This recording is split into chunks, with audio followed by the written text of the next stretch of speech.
Assalamualaikum warahmatullahi wabarakatuh.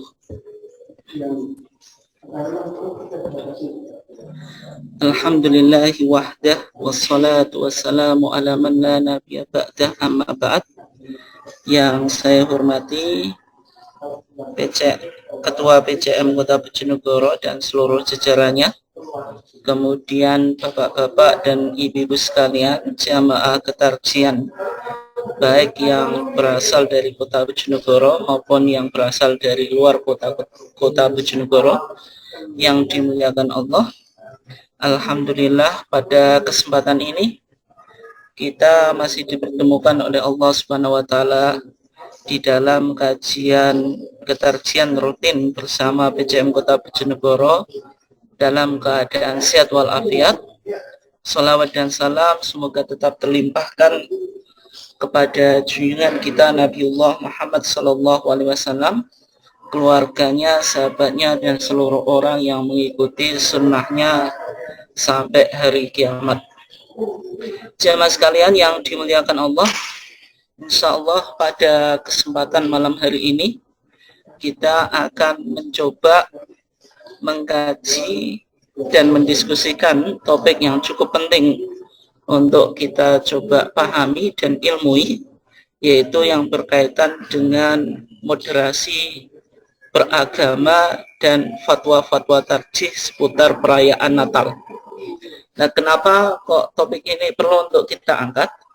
Sebelumnya sebagai pengantar, bahwasanya sikap moderasi beragama itu sangat penting untuk dikembangkan, terutama dalam konteks sekarang, yaitu terutama dalam konteks berbangsa dan bernegara, yang mana ada berbagai macam ras, suku, kemudian agama yang berbeda-beda, sehingga beragama secara moderat atau mengembangkan sikap moderasi beragama itu penting untuk kita kaji dan juga kita nanti sosialisasikan dan juga kita kembangkan di dalam kehidupan secara sosial, kemasyarakatan, dan juga berbangsa. Dan nanti ini juga yang menjadi salah satu karakteristik Islam berkemajuan yang dikembangkan oleh Muhammadiyah melalui risalah Islam berkemajuan. Kemudian topik ini kita coba korelasikan atau hubungkan dengan fatwa-fatwa tarjih yang berkaitan seputar perayaan Natal. Nah, kenapa topik ini penting kita munculkan, dan nanti kita coba lihat sejauh mana moderasi fatwa tarjih yang berkaitan dengan fatwa seputar perayaan Natal, yang mana perayaan Natal itu bagi umat Kristiani, ini mayoritas umat Kristiani ya, merayakan Natal itu tanggal 25 Desember, yaitu tahun Masehi atau Miladiah. Nanti berbeda dengan perayaan Natal bagi Kristen Ortodok atau Kristen Eastern ya, Kristen Timur. Misalnya di Mesir itu ada sebuah Kristen Ortodok yang namanya itu Kristen Ortodok Koptik Mesir. Itu merayakan Natal itu tidak tanggal 25 Desember, tetapi mereka merayakan Natal pada tanggal 6 Januari. Nah, itu agak berbeda ya, nanti kita coba lihat. Tapi secara umum umat Kristiani itu merayakan Natal tanggal 25 Desember. Nah, sehingga permasalahan-permasalahan yang sering muncul dalam konteks ini ya secara umum berkaitan misalnya dengan hukum merayakan Merry Christmas atau Selamat Natal bagi saudara kita yang beragama Kristen atau Kristiani, itu bagaimana? Itu sering menjadi perdebatan antara pro dan kontra, dan kita nanti akan lihat bagaimana fatwa tarjih menyikapi permasalahan tersebut. Dan juga misalnya berkaitan dengan undangan dalam perayaan Natal, bisa jadi kita di kantor atau di tempat kerja kita itu memiliki teman yang kebetulan beragama Kristen, kemudian mengundang kita pada hari Natal ke rumahnya atau ke gerejanya, bagaimana hukum memenuhi undangan tersebut. Nah, sehingga permasalahan ini perlu untuk kita bahas dalam kesempatan malam hari ini. Jamaah sekalian yang dimuliakan Allah, nah ketika kita tadi bicara tentang moderasi Islam, maka kalau kita lihat di dalam Risalah Islam Berkemajuan, itu Muhammadiyah memberikan gambaran atau karakteristik atau yang disebut dengan al-khosais al-khamsu, karakteristik 5 yang menggambarkan Islam yang berkemajuan sebagaimana yang dikembangkan oleh Muhammadiyah. Dan di antara 5 karakteristik Islam berkemajuan itu yaitu tanmiyah al-wasatiyah, mengembangkan wasatiyah, mengembangkan sikap moderat di dalam beragama. Ya, kalau kita lihat Bapak dan Ibu sekalian yang dimuliakan Allah, itu ada 5 karakteristik Islam berkemajuan. Yang pertama, Islam berkemajuan itu harus mabniun ala tauhid, harus dilandasi pada prinsip tauhid. Yang kedua yaitu aruju ilal Quran wa sunnah. Islam yang berkemajuan itu harus kembali pada Quran dan sunnah. Kemudian yang ketiga, ihyaul ijtihad wa tajdid, mengembangkan ijtihad dan tajdid atau pembaruan. Ya, kemudian yang keempat ini yang nanti kita akan coba kembangkan dan kita diskusikan, yaitu tanmiyah al-wasatiyah, mengembangkan sikap beragama secara moderat. Kemudian yang kelima, tahqiqu rahmah lil alamin, merealisasikan rahmat bagi seluruh alam. Bapak dan Ibu sekalian yang dimuliakan Allah, dari 5 karakteristik yang digambarkan oleh Muhammadiyah, yang mana 5 karakteristik itu 5 karakteristik Islam berkemajuan, poin yang keempat itu berkaitan dengan tanmiyah al-wasatiyah, mengembangkan sikap moderasi di dalam beragama. Dan kenapa kok sikap wasati atau mabda' wasatiyah? Saya kira tidak hanya Muhammadiyah, misalnya Al-Azhar sebagai institusi keislaman yang klasik dalam sejarah Islam sampai sekarang masih eksis, itu juga mengembangkan al-Islam al-wasati, Islam yang moderat, artinya Islam yang berada di tengah, artinya tidak ekstrem kanan atau ekstrem kiri. Dan demikian juga rumusan Islam berkemajuan yang dirumuskan oleh Muhammadiyah di dalam Muktamar Muhammadiyah ke-48 kemarin, itu juga menggambarkan Islam yang maju yang diharapkan oleh Muhammadiyah itu Islam yang bisa mengembangkan wasatiyah, yaitu moderasi. Nah, kalau kita lihat yang mendasari pemikiran ini, di samping kemarin sudah kita bahas ya, ternyata istilah ini memiliki historitas dalam kesejarahan pemikiran Muhammadiyah. Dari Mbah Yai Ahmad Dahlan sering mewasiatkan kepada muridnya, "Dadiyo kiai sing kemajon dan ojo kesel-kesel anggonmu nyambut gawe kanggo Muhammadiyah." Kemudian juga kalau kita lihat dari Al-Quran sendiri, itu menggambarkan umat Islam itu umat wasato, umat yang di tengah, artinya maknanya umat yang unggul, umat yang tegak. Sehingga Islam itu sebenarnya mengembangkan prinsip wasatiyah ini, prinsip moderasi, artinya menolak ekstremisme dalam beragama, baik dengan sikap hulu berlebih-lebihan. Misalnya Al-Quran itu juga mengkritik cara beragama Ahlul Kitab. Artinya agama Yahudi dan Kristen itu di konteks pemeluknya itu dikritik oleh Islam. Dalam Al-Quran dikatakan, "Ya ahlul kitab la taghlu fi dinikum," wahai ahlul kitab, jangan engkau bersikap berlebihan atau hulu di dalam beragama, maupun sikap tafrid, yaitu mengabaikan.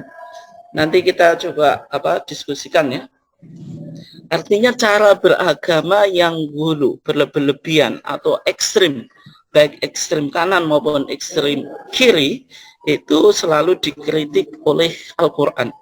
Artinya Islam, artinya Al-Quran sebagai wahyu itu sudah mengkritik sejak awal tentang cara beragama secara hulu, secara apa? Berlebihan. Nah, sehingga Islam yang dicoba dikembangkan oleh Muhammadiyah, yaitu Islam yang wasati, itu Islam yang tawazun, artinya ada keseimbangan dalam apa? Dalam kehidupan individu dan masyarakat, kemudian lahir dan batin antara dunia dan ukhrawi. Tetapi wasatiyah di sini tidak mengarah pada toleransi terhadap sekulerisme politik. Artinya kalau kita bicara politik, ya sudah, agama itu tidak usah apa dimasukkan di dalam perbincangan atau sebagai landasan di dalam kita berbangsa dan bernegara, itu tentu ditolak ya. Ataupun permisivisme moral, artinya kita negara demokrasi ini kemudian bukan berarti apa sesuatu yang immoral atau sesuatu yang melanggar prinsip-prinsip beragama dan dianggap sebagai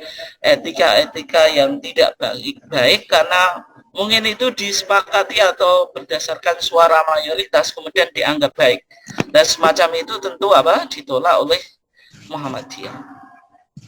Bapak dan Ibu sekalian yang dimuliakan Allah, wasatiyah yang diwujudkan dalam sikap sosial ini ada 7 poin ya, tapi enggak kita bahas. Yang menarik di poin 1 dan kedua itu. Yang pertama, tegas dalam pendirian. Artinya orang bersikap moderat itu bukan berarti tidak mempunyai pendirian, tidak memiliki idealisme, tetap harus menjaga apa? Idealisme. Luas dalam wawasan, artinya pemahamannya itu tidak sempit, bacaannya itu tidak sempit. Dan kalau orang sekarang mengatakan orang yang tidak luas dalam wawasan itu kurang ngopi. Tapi dengan kita memiliki luas ilmu pengetahuan, luas wawasan, itu menjadikan kita luas dalam bersikap. Karena kita bisa melihat permasalahan itu dari berbagai macam perspektif atau disiplin keilmuan atau pendekatan yang digunakan. Nah, sehingga wasatiyah dalam konteks sosial itu menghargai perbedaan pandangan dan pendapat. Itu diantara poin yang penting ya untuk kita coba pahami. Kemudian berikutnya Bapak dan Ibu sekalian yang dimuliakan Allah, kalau kita lihat di dalam fatwa-fatwa tarjih ya, yang berkaitan dengan relasi atau hubungan antara seorang muslim dengan non-muslim, itu sebenarnya fatwa-fatwa tarjih kita sudah banyak membahas. Artinya sudah banyak fatwa-fatwa yang dimunculkan oleh majelis tarjih yang berkaitan dengan relasi antara muslim dengan non-muslim. Misalnya bagaimana bergaul dengan non-muslim, batas toleransi, menjawab salam non-muslim, dan macam-macam ya. Kemudian di HPT jilid 2 juga sudah, mohon maaf, di TJA, Tanya Jawab Agama jilid 2, itu sudah juga dibahas tentang misalnya hukum mengucapkan selamat hari Natal kepada non-muslim, kemudian bantuan non-muslim dan sebagainya. Fatwa-fatwa ini yang kita akan coba telusuri dan kita kaji pada malam hari ini. Bapak dan Ibu sekalian yang dimuliakan Allah, kalau kita lihat sebelum kita mengkaji lebih dalam, kita coba awali dari prinsip pergaulan dengan non-muslim. Artinya kita sebagai umat Islam itu sejauh mana kita diperbolehkan untuk melakukan interaksi dengan non-muslim. Ya, sebenarnya di dalam Al-Quran itu ditegaskan bahwasanya manusia itu diciptakan syu'uba wa qabaila lita'arafu, berbangsa-bangsa, bersuku-suku, dan tujuannya lita'arafu, untuk ta'aruf, untuk saling mengenal. Artinya mengenal budaya satu dengan yang lainnya, mengenal tradisi satu dengan yang lainnya, dan juga mengenal agama yang berbeda dengan kita. Dan fungsinya itu lita'arafu, supaya saling menghargai, supaya saling menghormati. Kemudian Al-Quran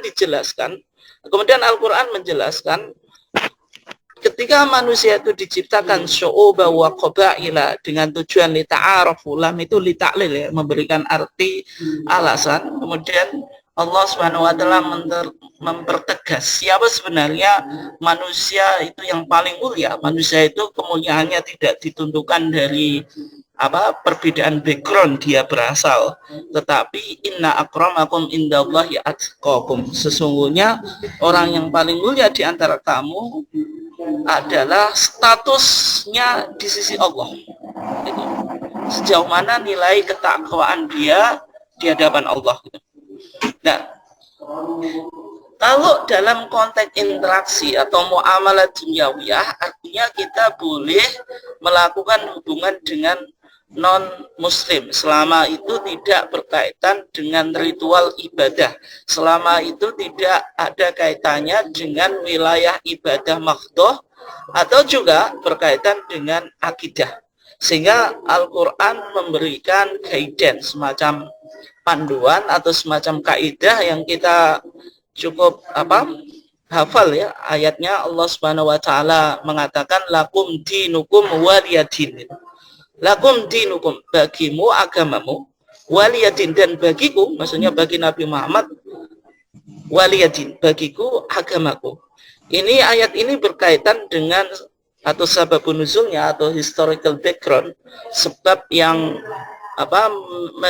menjadikan ayat ini turun kepada Allah berkaitan dengan negosiasi yang dilakukan oleh orang kafir musyrik, yang mana mereka mencoba melobi secara politis dan secara teologis berkaitan dengan keyakinan Nabi Muhammad, sehingga Nabi Muhammad disuruh melakukan kompromi, artinya mau melakukan ritual ibadah terhadap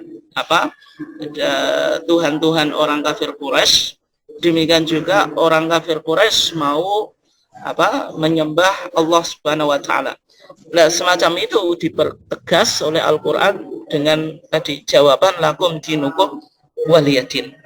Artinya kalau interaksi sosial secara muamalah duniawiyah kita boleh berbuat baik kepada non-muslim selama itu tidak berkaitan dengan akidah atau ibadah gitu. Nah, kalau berkaitan akidah dengan ibadah tadi kaidahnya lakum dinukum waliyadin.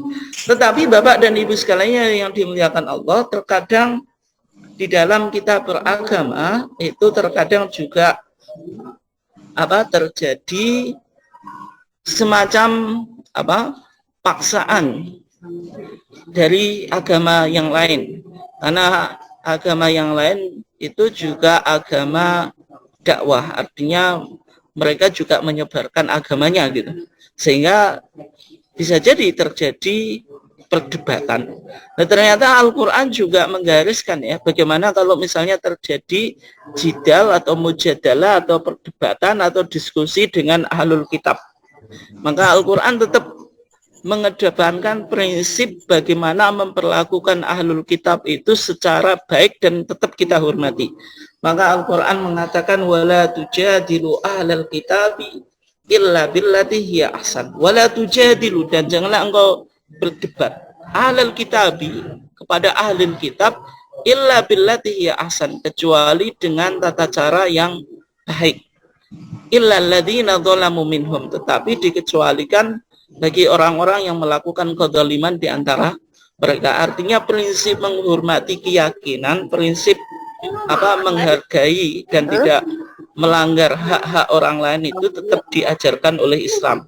Tetapi kalau kita terpaksa melakukan perdebatan, tetap dengan menggunakan perdebatan secara teologis yang ilmiah, argumentatif tadi, dengan cara yang sah. Sehingga prinsip-prinsip pergaulan dengan non-muslim bisa kita simpulkan Bapak dan Ibu sekalian. Yang pertama, saling menghormati dan penuh pengertian. Kemudian yang kedua, toleransi dan tidak mengintervensi dalam keyakinan atau ritual keagamaan. Yang ketiga, dalam situasi tertentu kita boleh melakukan diskusi teologis, tapi tadi catatannya secara ilmiah dan argumentatif. Dan Al-Quran mengatakan wala tujadilu ahlal kitabi illa billati hiya ahsan.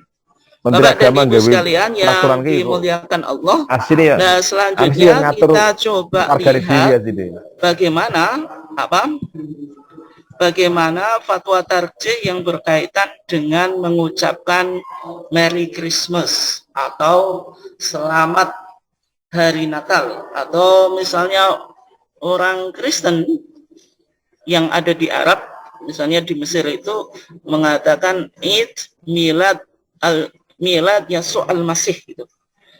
Id itu Id Milad, hari kelahiran Yasu'a al-Masih, yaitu Yesus Kristus. Nah, semacam itu bagaimana? Karena kita sering menyaksikan ya, ada orang yang beragama Islam punya sahabat yang non agamanya Kristen, itu boleh nggak mengucapkan selamat Natal, atau biasanya di di media itu seorang tokoh politik itu apapun jabatannya itu juga mengucapkan selamat Hari Natal kepada rakyatnya misalnya, atau misalnya institusi-institusi tertentu. Misalnya di dalam fatwa ini bahkan misalnya PTM, Perguruan Tinggi Muhammadiyah, juga terkadang mengucapkan selamat Natal. Itu bagaimana gitu. Nah, dalam menjawab, tapi nanti bisa didiskusikan lebih dalam Bapak dan Ibu sekalian. Saya sekarang akan mencoba memaparkan apa yang difatwakan oleh Majelis Tarjih. Nanti bisa kita kaji dan dalami atau diskusikan waktu nanti tanya jawab ya. Dalam menjawab permasalahan ini, Majelis Tarjih itu menukil fatwa Majelis Ulama Indonesia atau MUI.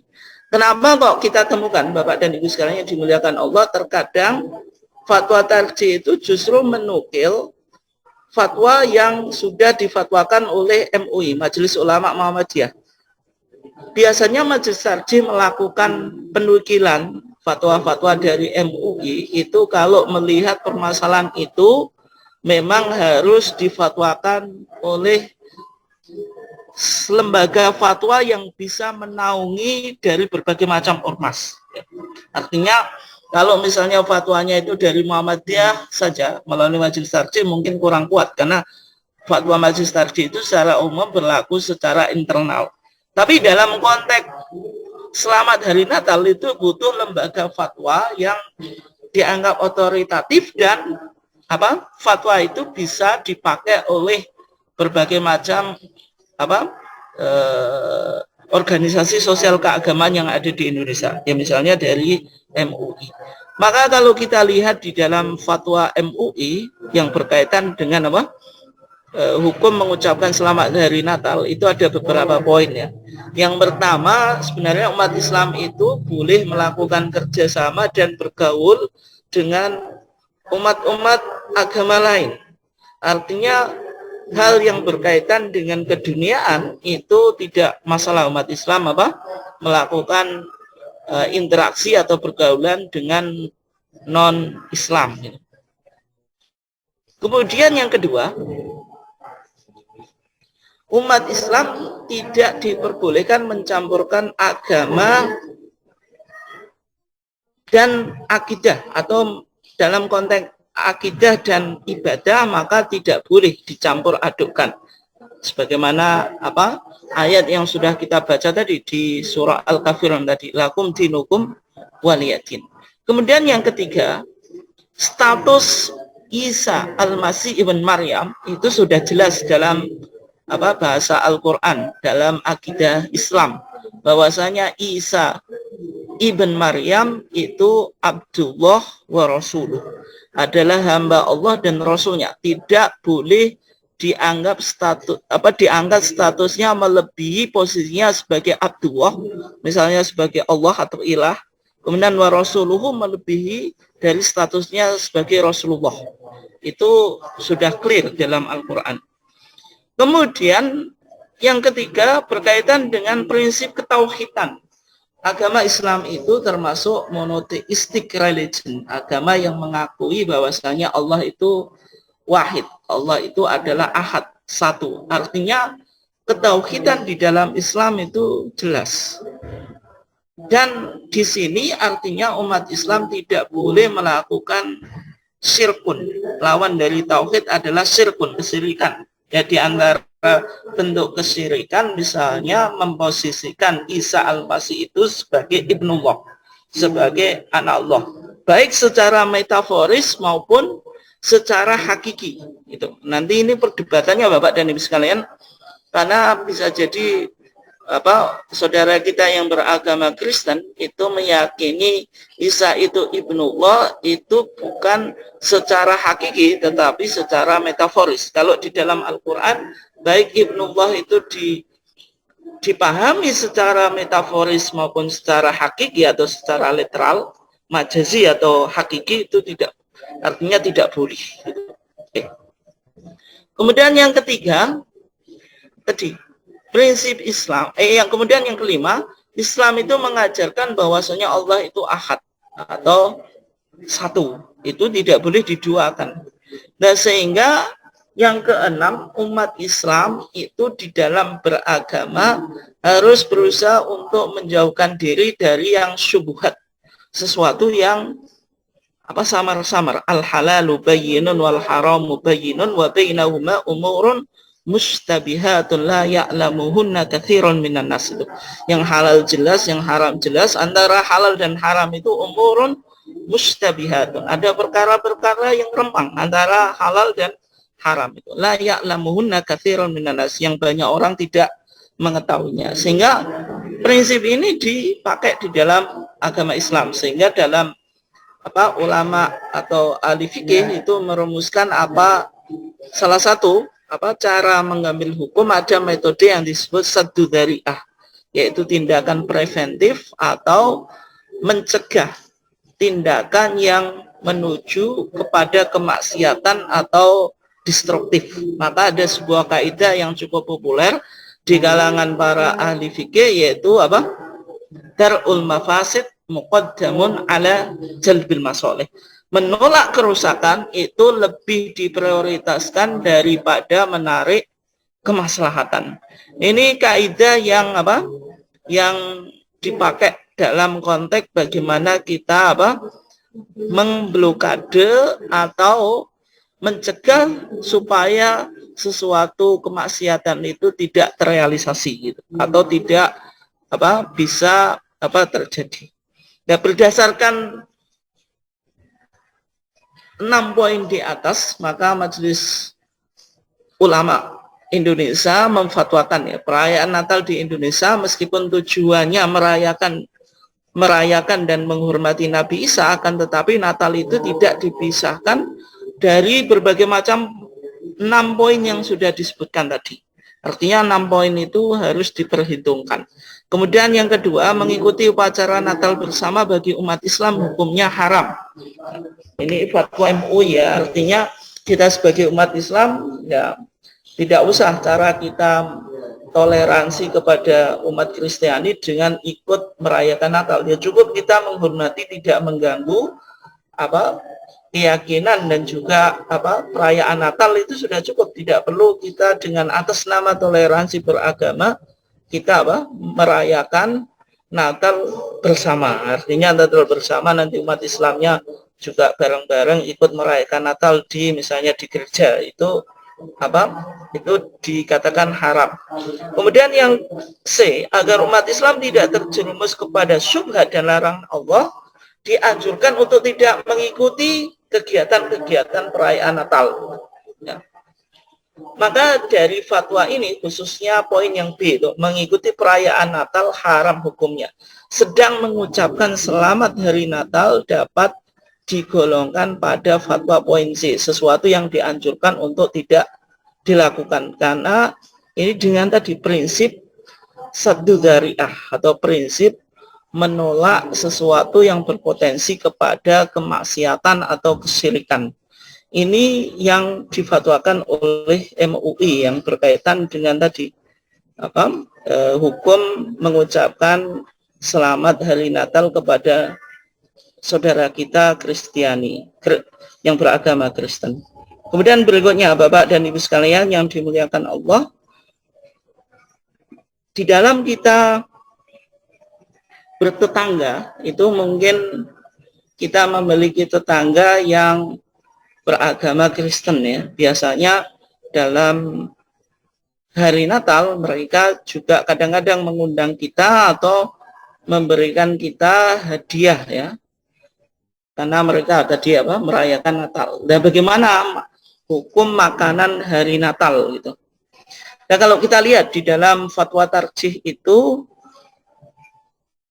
maka majelis tarjih di dalam menjawab persoalan tadi itu dilihat yang pertama soal perayaan Natal, kemudian yang kedua soal makanan orang non Muslim. Mengenai perayaan Natal tadi, secara umum melalui fatwa MUI tadi, kalau umat Islam mengikuti perayaan Natal, misalnya mendatangi gereja, kemudian di sana ikut merayakan dan makan makanannya, itu tentu tidak boleh ya.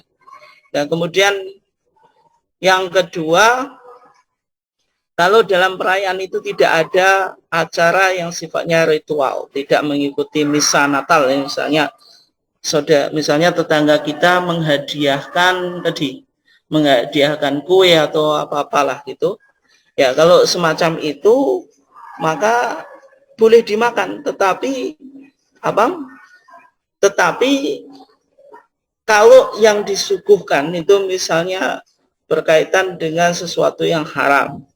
Misalnya bagi saudara kita yang berasal di luar Jawa itu secara umum masih mengonsumsi babi secara bebas ya, dalam artian ya tentu itu tidak diperkenankan. Itu yang berkaitan dengan makanan hari Natal. Kemudian berikutnya Bapak dan Ibu sekalian yang dimuliakan Allah, berkaitan dengan hukum memakan sesembelian dari non-muslim atau yang beragama Kristen. Dan ketika majelis tarjih menjawab pertanyaan ini, Bapak dan Ibu sekalian yang dimuliakan Allah, sebenarnya ada dua pandangan di kalangan para ulama. Yang pertama mengatakan sesembelian ahlul kitab, termasuk orang Kristen, itu dihalalkan. Karena dalam surah Al-Maidah ayat 5 itu Allah Subhanahu wa taala berfirman, wa ta'amul ladzina utul kitaba hillul lakum wa ta'amukum hillul lahum. Nah, di sini makanan-makanan ahlul kitab itu dihalalkan bagi umat Islam. Ini pendapat yang pertama. Tetapi pendapat yang kedua itu melihat tentang akidah ahlul kitab sekarang. Apakah ahlul kitab sekarang ini masih memiliki akidah sebagaimana ayat tadi turun, yaitu apa? Wa ta'amul ladzina utul kitaba halul lakum wa ta'amukum halul lahum. Atau ahlul kitab yang sekarang itu sudah melakukan perbuatan-perbuatan syirik yang melebihi daripada tadi ayat tadi turun. Artinya di zaman turunnya ayat Al-Maidah ayat 5 tadi, itu kesyirikannya sekarang itu lebih parah. Ya. Sehingga disimpulkan ahli kitab yang sekarang, apalagi setelah Nabi, itu dianggap sudah kafir. Karena Al-Quran juga menjelaskan laqad kafarul ladzina qalu innallaha tsalitsu tsalasah itu. Wa ma min ilahin illa ilahu wahid itu. Dan sungguh kafirlah orang-orang yang mengatakan innallaha tsalitsu tsalasah. Sesungguhnya Allah itu satu dari yang tiga. Gitu. Artinya satu oknum dari tiga oknum. Gitu. Artinya kalau Al-Quran bilang laqad kafaro, laqad sungguh kafaro kafir. Alladzina qalu, orang-orang yang memiliki keyakinan trinitas. Artinya ahlul kitab sekarang itu sudah dianggap kafir. Sehingga ayat tadi itu sudah tidak berlaku lagi secara mutlak. Dan juga sudah ada perbedaan antara akidah ahlul kitab sekarang dengan ahlul kitab di masa Nabi. Dan dari dua fatwa di kalangan para ulama di atas, maka majelis tarjih cenderung kepada pendapat yang kedua. Nah, pendapat yang kedua ini juga didukung dari kaidah di dalam manhaj tarjih yang disebut tadi saddu adzari'ah, mencegah kerusakan, sebagaimana kaidah darul mafasid muqaddamun ala jalbil masoleh. Mencegah kerusakan itu diprioritaskan, didahulukan daripada mengambil kemaslahatan. Nah, itu fatwa yang berkaitan dengan hukum sesembelian ahlul kitab. Bapak dan Ibu sekalian yang dimuliakan Allah, sekarang ini yang paling penting dari kajian kita, karena berkaitan dengan narasi kelahiran Yesus Kristus yang disampaikan oleh Injil dan juga Al-Quran yang perlu kita ilmui pada kesempatan ini, sehingga kita tidak sekedar ikut di dalam masyarakat. Misalnya sekarang momennya Natalan, sehingga kita terjerumus hanya mengikuti apa yang berkembang di masyarakat, dan kita tidak tahu historitasnya atau bagaimana perspektif Injil dan juga perspektif Al-Quran yang berkaitan dengan kelahiran Yesus Kristus atau Nabi Isa ibn Maryam. Kita awali, Bapak dan Ibu sekalian yang dimuliakan Allah, tentang narasi kelahiran Yesus Kristus menurut Injil Sinoptik. Ya. Bapak dan Ibu sekalian yang dimuliakan Allah, ada istilah di dalam Kristen itu yang disebut dengan canonical Injil atau canonical gospel, ya, atau yang disebut dengan Injil kanonik. Injil kanonik itu Injil yang dijadikan konun. Konun itu artinya sumber ajaran atau sumber spiritualitas di dalam beragama. Ya. Ada 4 Injil yang accepted by church atau yang diterima oleh gereja. Selain 4 Injil ini tidak diterima oleh gereja, ya. Yang pertama itu Injil Matius, yang kedua Markus, yang ketiga Lukas, yang keempat Yohanes. 4 Injil ini itu disebut Injil kanonik. Kanonik itu artinya Injil yang dianggap otoritatif oleh gereja. Di luar 4 Injil ini maka tidak disebut Injil kanonik, atau kalau kita dalam Islam itu disebut hadis-hadis dhaif itu. Misalnya apa? Injil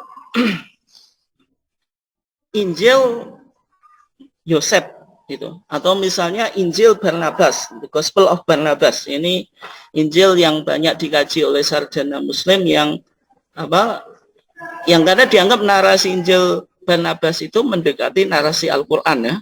Tetapi bagi gereja Injil Barnabas itu tentu tidak dianggap otoritatif, ya. Itu ya selevel hadis-hadis dhaif lah, dianggap semacam itu.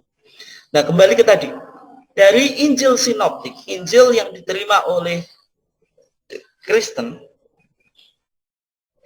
Injil kanonik tadi yang diterima oleh Kristen, itu ada 3 Injil yang disebut dengan Injil Sinoptik. Injil Sinoptik itu apa? Sinoptik itu artinya seeing all together, melihat narasi secara bersamaan. Dari 4 Injil itu, Bapak dan Ibu sekalian bisa dicermati, dari 4 Injil itu ada 3 Injil yang disebut Injil Sinoptik, artinya menceritakan narasi Yesus Kristus secara bersamaan. Artinya kalau dijejer itu, misalnya 3 Injil Sinoptik itu, yang pertama tadi Matius, Markus, Lukas. Kalau Yohanes itu tidak disebut Injil Sinoptik. Itu kalau kita jejer, Bapak dan Ibu sekalian, itu nanti narasinya hampir sama. Karena mereka menarasikan cerita Yesus Kristus memiliki kesamaan, meskipun ada perbedaan sedikit itu tentang narasinya, maka Injil itu disebut Injil Sinoptik.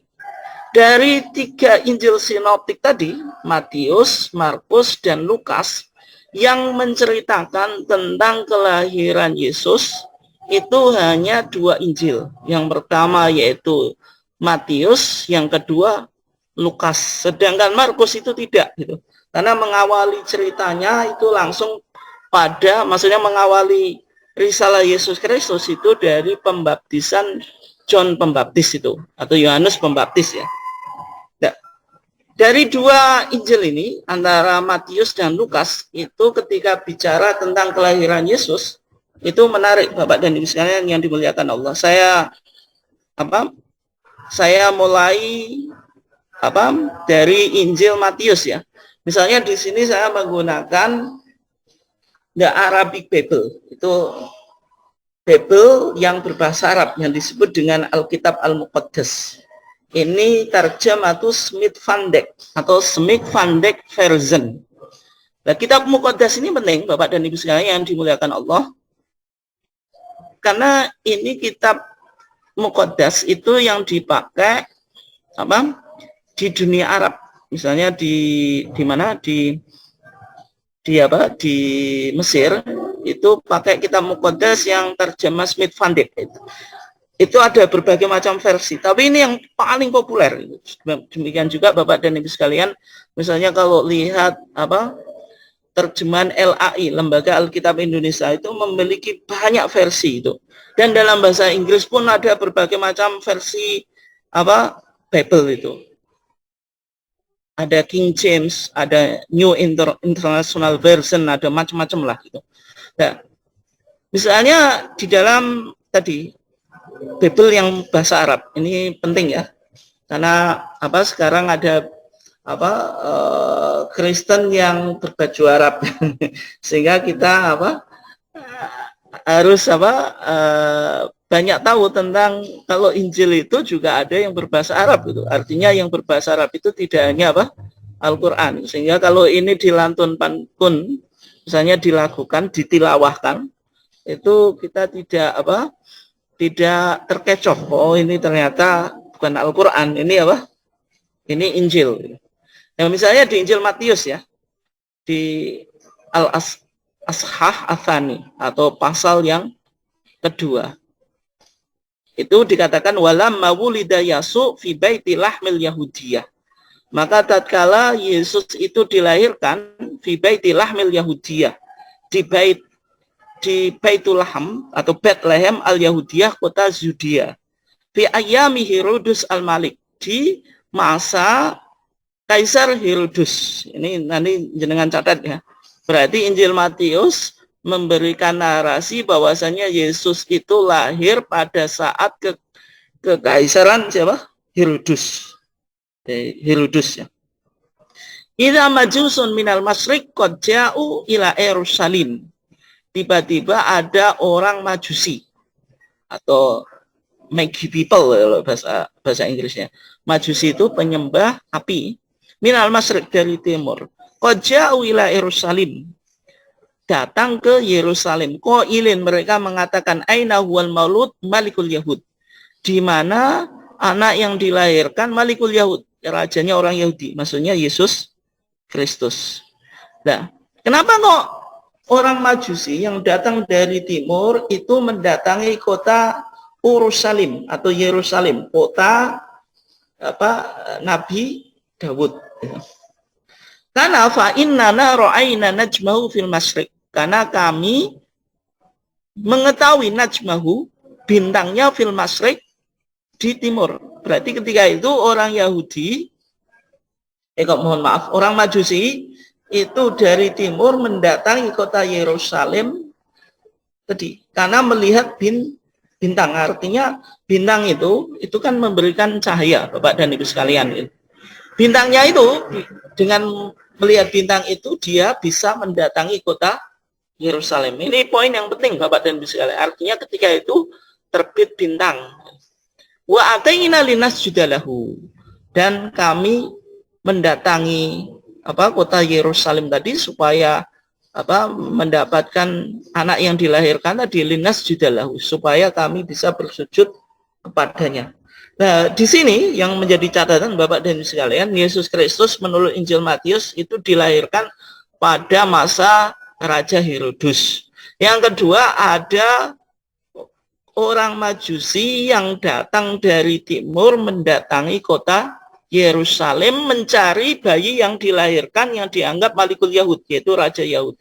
Dan mereka bisa mendatangi kota Yerusalem itu karena melihat bintang. Artinya pada masa itu bukan masa yang masa dingin. Artinya karena bintang itu terbit, bulan itu terbit ya ketika masa panas atau musim panas ya.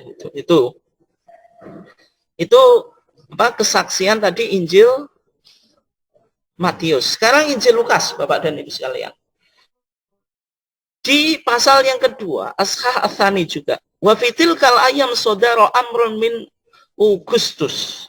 Pada masa kelahiran Yesus ada perintah dari Kaisar Augustus.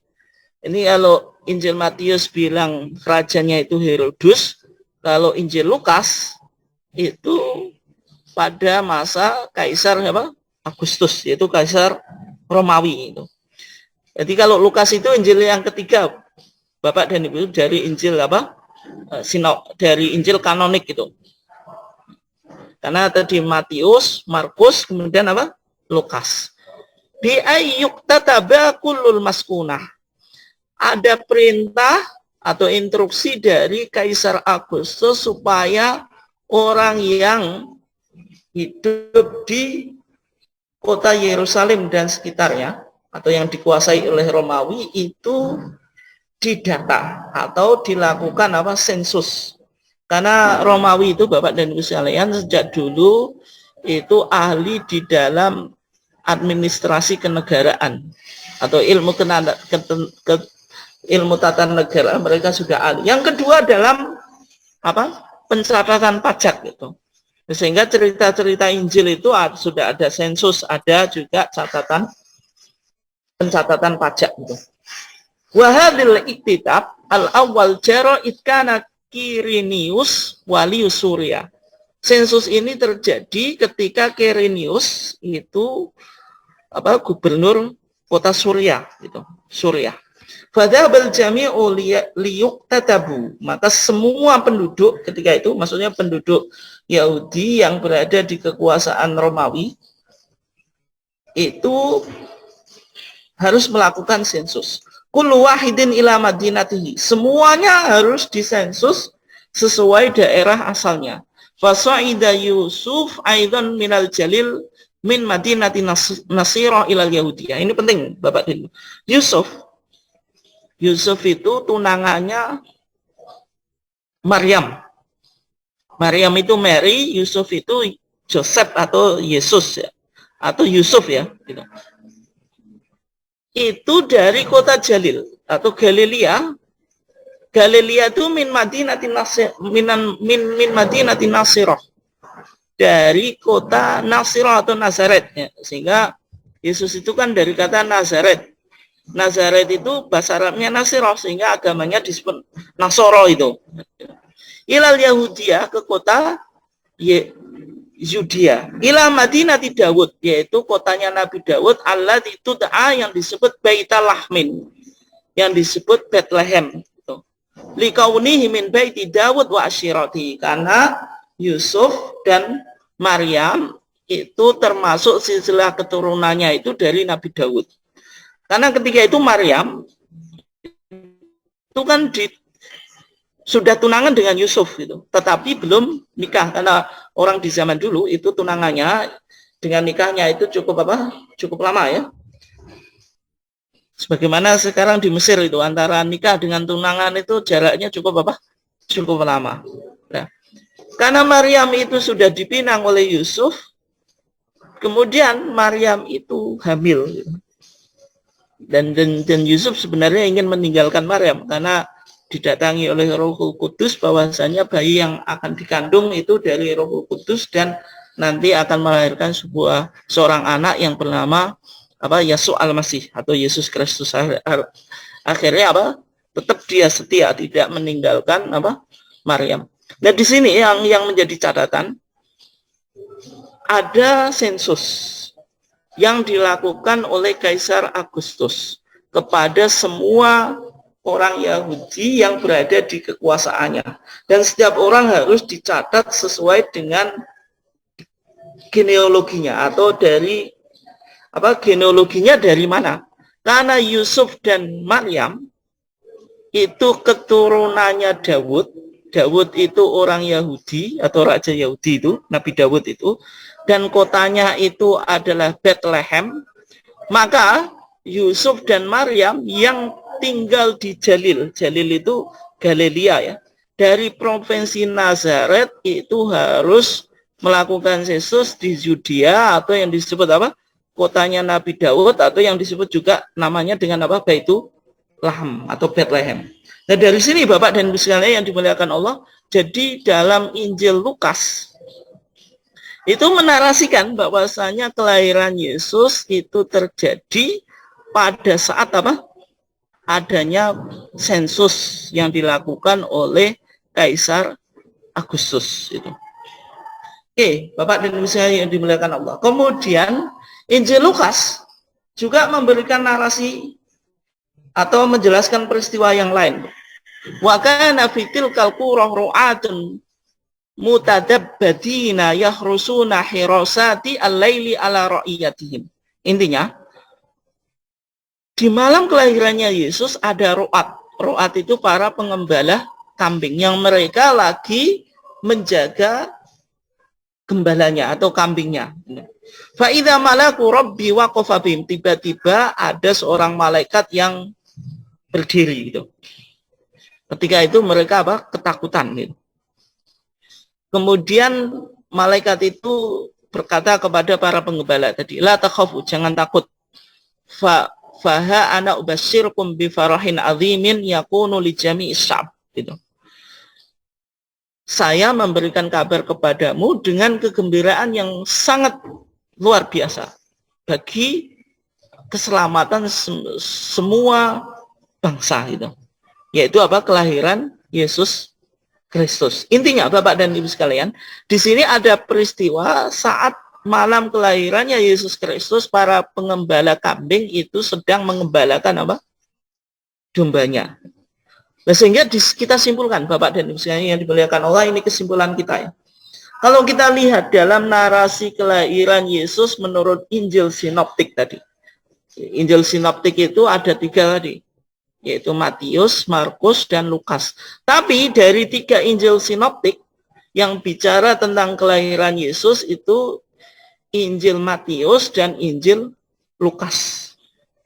Di dalam Injil Matius dan Lukas memberikan beberapa keterangan tentang peristiwa yang mana Yesus dilahirkan. Misalnya tadi, di Injil Matius ada visit of Magi, yaitu Yesus itu dikunjungi orang Majusi. Orang Majusi itu mendatangi kota Yerusalem karena tadi bintang ketika itu lagi apa? Lagi terbit. Ya. Peristiwa ini yang penting untuk dicatat. Kemudian di Injil Lukas tadi, Census takes Mary and Joseph from Nazareth to Bethlehem. Sensus itu yang membawa Maria dan Joseph atau Yusuf dari Nazaret. Jadi kan tinggal di kota Galilea Nazaret menuju Bethlehem, yaitu apa? Kotanya Nabi Daud. Berarti ada peristiwa sensus. Kemudian visit of shepherd atau kunjungan dari tukang pengembala kambing tadi. Nah di sini kan yang pertama orang Majusi mengunjungi Yesus dan ketika itu apa? Bintang terbit. Kemudian sensus itu dilakukan oleh Kaisar Agustus. Kemudian para pengembala itu mengembalakan kambingnya. Peristiwa ini pasti terjadi tidak di musim dingin gitu. Itu yang kita ingin jelaskan Bapak dan Ibu. Kalau kita katakan Natal itu tanggal 25 Desember itu lagi musim dingin gitu. Karena kalau kita tinggal di misalnya di Mesir, karena Mesir itu dekat dengan Palestina ya, musim dingin itu mulai itu apa? Bulan apa? Oktober, kemudian Desember, kemudian Januari, Februari, Maret, gitu. Kemudian April ini baru mau musim apa? Semi. Ya. Sehingga kesimpulan kita kalau misalnya 3 peristiwa ini, misalnya tadi bintang terbit, kemudian sensus, Raja Agustus melakukan sensus. Sensus itu tidak mungkin dilakukan di musim dingin karena orang itu tidak mungkin melakukan perjalanan apa di musim dingin karena sangat riskan atau bisa menyebabkan kematian gitu. Secara umum kalau Kaisar Agustus ingin membuat kebijakan sensus, maka dilakukan di musim panas, bukan di musim dingin gitu. Kemudian tadi pengembala itu mengembalakan kambingnya kalau di musim dingin, misalnya di bulan Desember, maka rumput itu tidak tumbuh gitu. Artinya rumput itu mati. Itu tidak mungkin kelahiran Yesus itu terjadi di bulan Desember gitu. Sehingga kesimpulannya itu yang paling mungkin itu terjadi pada musim panas, dan musim panas itu tidak di bulan Desember. Kemudian berikutnya, Bapak dan Ibu sekalian yang dimuliakan Allah, bagaimana keterangan Al-Quran atau narasi kelahiran Isa di dalam Al-Quran. Itu dijelaskan di dalam surah Maryam. Maryam ketika mengandung itu tanpa seorang suami, itu dia mengasingkan diri menuju daerah yang timur. Ketika sudah mau hamil, dia kesakitan gitu. Dan berteduh di bawah pohon kurma gitu. Dan Al-Quran mengatakan wahuzzi ilaiki, dan gerakkanlah ilaiki kepada engkau, wahai Maryam, bijid'in nakhlati, dengan pelapah kurma. Jadi pelapah pohon kurma itu disuruh digoyangkan. Supaya apa? Tusokit, supaya jatuh alaiki kepada engkau rotoban jania, yaitu rotop atau kurma yang matang, sehingga bisa dikonsumsi itu. Nah, di sini Al-Quran menjelaskan Maryam itu melahirkan Isa ibn Maryam itu pada saat kurma itu berbuah.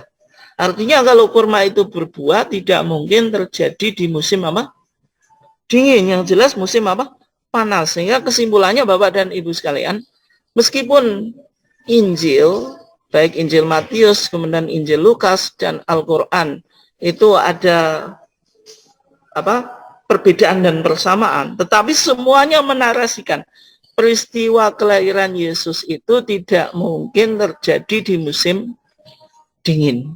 Nah, sekarang yang diyakini oleh orang Kristen itu kan Yesus Kristus itu dilahirkan di bulan Desember gitu. Nah, sehingga itu sebenarnya berlawanan dengan keterangan Injil Matius, kemudian Injil Lukas, dan juga Al-Quran. Nah, sekarang kalau kita lihat Bapak dan Ibu sekalian, untuk mencoba mendukung kesimpulan kita, ada sumber Kristen ya, buku yang sebenarnya ditulis oleh cendekiawan atau ilmuwan Kristen ya. Bukunya namanya The Code Mercial of Jesus, A Christian Defense of Jews Against the Charge of Deceit. Ini bicara tentang bagaimana penyaliban Yesus itu. Di sana ketika bicara day and year of the birth, yaitu hari dan tahun kelahiran Yesus Kristus. The day of Jesus' birth in unknown. Hari kelahiran Yesus sendiri dalam pandangan sarjana Kristen itu unknown, tidak diketahui, artinya tidak disepakati gitu. Tapi yang jelas, we have the date of December 25. Yang kita miliki ada tanggal 25. On the night of December 24 and 25, atau malam Desember tanggal 24-25 in the church calendar, menurut kalender gereja. But this date was certainly arbitrary. Sebenarnya penentuan tanggal 25 Desember itu kompromi. Artinya tidak ada kesepakatan tadi. Jesus' birthday was not celebrated until the 4th century. Kelahiran Yesus itu tidak pernah dirayakan oleh gereja sampai abad keempat Masehi. Before that there was no Christmas. Sebelum abad keempat Masehi atau Miledia itu tidak ada istilah Christmas atau Natalan. For 300 years, selama 3 tahun, selama 300 tahun, mohon maaf, selama 300 tahun, the gospel was proclaimed without this holiday. Yesus Injil itu dikabarkan tanpa ada hari libur atau holiday tadi, Christmas tadi. Yang menarik atau ironisnya tanggal 25 Desember itu sebenarnya originally a pagan holiday, adalah hari pagan itu penyembah berhala itu, yaitu yang namanya Sol Invictus. Ya, sebenarnya Sun God adalah dewa matahari yang diperkenalkan di abad ketiga oleh Kaisar Romawi. Kemudian setelah Kaisar Konstantin itu kaisar yang pertama kali, yang dulu Romawi itu agamanya pagan, penyembah patung, penyembah berhala. Kemudian ada Kaisar Konstantin itu yang pertama yang masuk agama Kristen. Kemudian hari raya pagan tadi, yaitu tanggal 25 Desember sebagai hari tadi Sun God, hari dewa matahari itu dijadikan untuk merayakan hari kelahiran Yesus itu.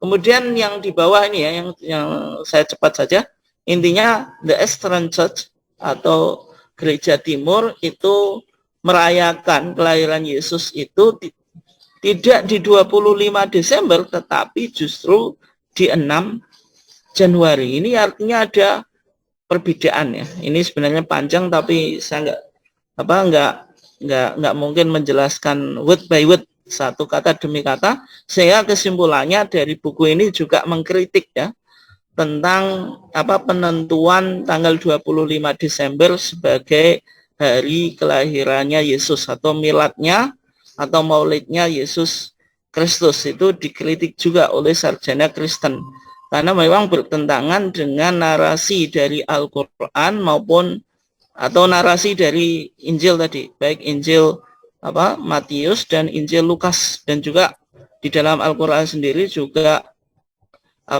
menarasikan peristiwanya itu tidak mungkin terjadi di masa musim dingin, tetapi kemungkinan adalah musim panas. Itu kemungkinan yang sangat mungkin. Ya Bapak dan Ibu sekalian yang dimuliakan Allah, tadi kita sedikit mendengar ya ada istilah Trinitas ya. Trinitas itu sebenarnya itu dirumuskan oleh Kristen itu di konsili, namanya konsili Nesia gitu. Konsili itu semacam ijma ya. Kalau dalam Islam itu aja ijma, itu perkumpulan para pemuka agama untuk membahas sebuah permasalahan teologis di dalam agama Kristen. Ada beberapa konsili di dalam agama Kristen itu, tapi yang paling terkenal yaitu konsili Nesia, yaitu terjadi tahun 325 ya Masehi, itu di kota Nesia, yaitu di Turki, dan melahirkan yang disebut dengan Konunul Iman, yaitu Credo Nesia yang berkaitan dengan syahadat iman rasuli, yaitu meyakini tentang Allah, kemudian Tuhan Anak dan Rohul Kudus. Yang menarik ketika bicara Yesus itu Ibnullahil Wahid, anak Allah satu-satunya. Al-Maulud minal Ab, dilahirkan dari Bapak. Qabla kulli duhur, sebelum segala sesuatu tercipta. Tapi di sini yang menarik, Maulud wairu makhluk, dilahirkan tapi tidak diciptakan. Ini bahasa yang filosofis ya. Karena bagaimana sesuatu itu dilahirkan tapi tidak diciptakan, padahal secara umum yang namanya dilahirkan ya pasti diciptakan. Musawin lil Ab, sama posisinya dengan Tuhan Bapa fil jauhar, dalam esensinya. Sehingga Yesus itu juga oknumnya berbeda dengan Tuhan Bapa, tapi secara esensi sama. Sehingga di doktrin Trinitas, Yesus itu adalah anak yang dilahirkan dari Bapa. Misalnya ini skemanya Bapak dan Ibu sekalian. Ini ada Tuhan Bapa, Tuhan Anak, Tuhan Rohul Kudus. Tuhan Bapa itu bukan Tuhan Anak, Tuhan anak itu bukan Tuhan Rohul Kudus. Tuhan Rohul Kudus itu bukan Tuhan ayah atau bapak ya. Tetapi mereka ini oknum-oknum yang berbeda. Tetapi semuanya itu satu jauhar atau satu esensi, yaitu semuanya adalah Allah atau Tuhan. Sehingga dalam pandangan mereka, Allahun wahidun fil jauhar musallasun fil aqonim. Dulu kalau kita belajar kristologi atau comparative religion ya, waktu kita di Mesir itu ungkapannya Allah wahidun, Allah itu satu, Allah wahidun fil jauhar. Teologi Kristen Allah itu satu di dalam esensinya. Tapi musallasun ada 3 fil aqonim dalam oknumnya. Itu keyakinan orang Kristen. Nah, sehingga doktrin ini yang ditolak oleh Islam dalam artian Islam meyakini bahwasanya Allah itu ya satu dan Allah itu tidak memiliki oknum, tapi memiliki sifat. Kalau oknum itu sesuatu yang lebih daripada sifat. Karena oknum itu bisa melahirkan pribadi gitu. Misalnya Yesus itu secara esensi lahir dari Tuhan Bapa, tetapi Yesus diutus ke dunia untuk menebus dosa itu, kemudian ia tajasad, melakukan inkarnasi dan menjadi manusia gitu. Nah, kalau sifat Allah itu kan enggak. Maksudnya Allah itu punya zat tapi sifatnya itu tidak bisa tajasud. Artinya membentuk pribadi yang lain itu tidak bisa. Karena sifat dan zat itu artinya sama gitu. Nah, sehingga itu kritik Islam yang berkaitan dengan doktrin Trinitas yang diyakini oleh agama Kristen ya. Mungkin demikian Bapak dan Ibu sekalian dari kajian kita. Silahkan kalau Bapak dan Ibu sekalian ingin mengomentari atau memperkaya kajian kita atau juga menanyakan sesuatu, monggo.